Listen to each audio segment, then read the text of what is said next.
What is up, guys? It's your boy Rick Kakis, and today we have a brand new Xur Inventory review for the weekend of July 26th to the 29th, and so let's get started. Now, first things first, Xur is going to be located in the same place in the tower he always is since his update within the final shape. Alright, let's take a look at what he has. First of all, something super important here, guys. I think it's probably going to be here. Yes. You can get 47 strange coins completely for free, but you actually have to have the inventory space. So you can see right here, like I have the full 99, so I'm going to have to spend enough to grab this 47 free strange coins. But remember to do this, like after I spend enough, I'm going to buy the Favor of the 9 and basically get my strange coins back. But 100% guys, this is super important. Make sure you are doing this so that you get free strange coins. Like this is a lot of activities worth of free strange coins. Now, as for the actual items he's selling, so for the catalyst, we have the Sweet Business Catalyst. Honestly, not bad, but also not great. Jotun Catalyst, he sold quite a bit. It does improve the Jotun, like giving it incandescent is pretty sick, but Jotun doesn't see a ton of play right now. Now, as for the exotic armor pieces, the Graviton Forfeit, 67, Resilience, Discipline, Strength, honestly, like maybe too much strength, rather have mobility, but really not terrible. Like 67 67 is pretty darn good. And Graviton improving your invisibility, really not bad. Then we have a 68 Heart of Inmost Light. Well, if you are making a melee build around Heart of Inmost Light, definitely can be an option here with a ton of strength. And then we have a 67 Nezarec Sin with the opposite of spikiness, like just a bunch of kind of all the same spikes right here. But, you know, 67 is still on the higher end for sure. Now, let's check the weaponry here, guys. So, for the Hawkmoon Snapshot Sights, unfortunately, that's really not what you want to see. Fluted Barrel is also not really the best. Yeah, it's a pretty bad Hawkmoon. Now, we then have the Huckleberry, actually a pretty darn good primary weapon.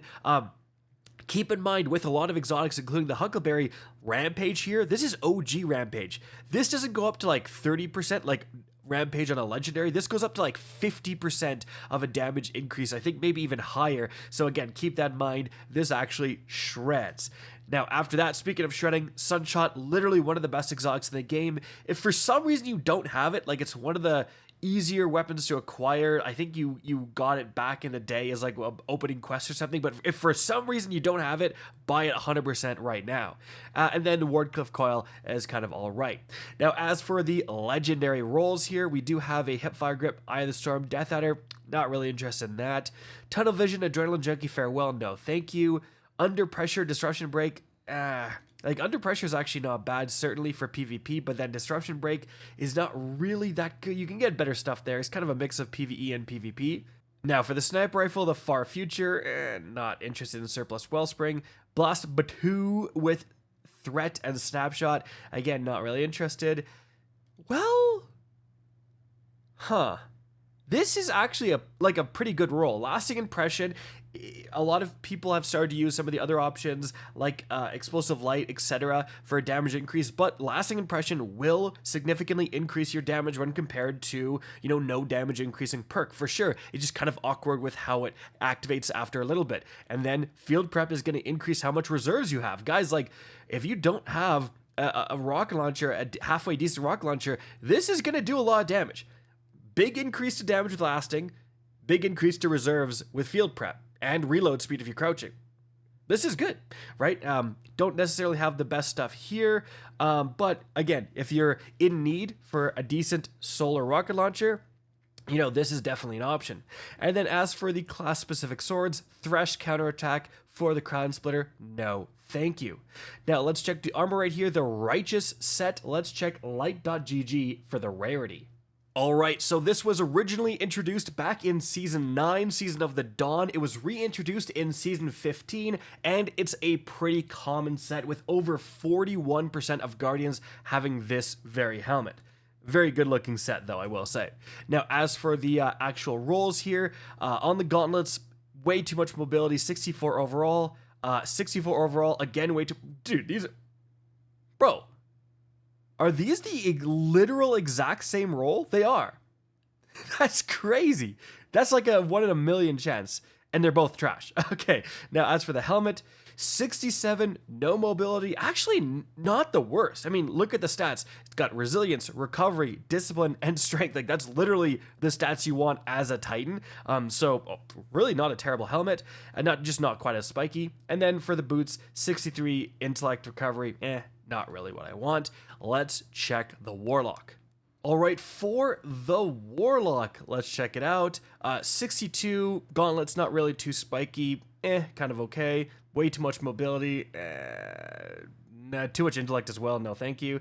Whoa, all right, ton of discipline, ton of mobility. Now, I will say, some people like running 100 mobility on their Warlock, right? Like, they say they don't need the recovery, they don't need something because of the regenning, so they want 100 mobility. Something like this is great for those types of people. 65, 2 massive spikes. You want 100 discipline basically no matter what. So yeah, for those types of builds, you could definitely consider picking this up.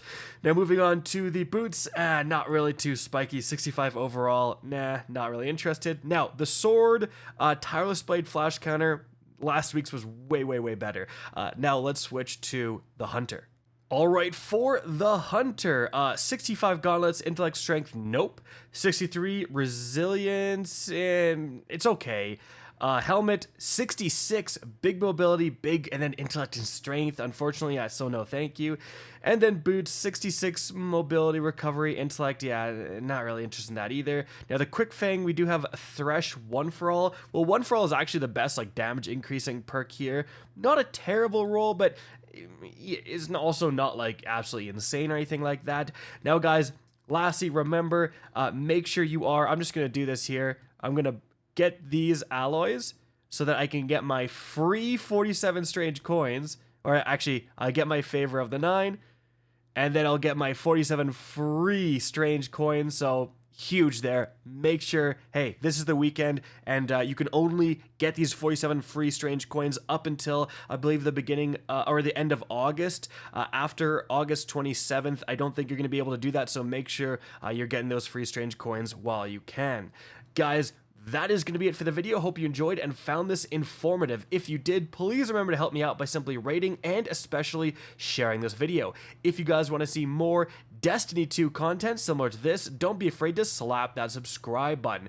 If you want to get in touch with me and keep up to date with the latest channel activity, the best way is to follow me on Twitter at RickKakis. That is linked in the description down below. Again, I hope you enjoyed the video, and as always, have a good day.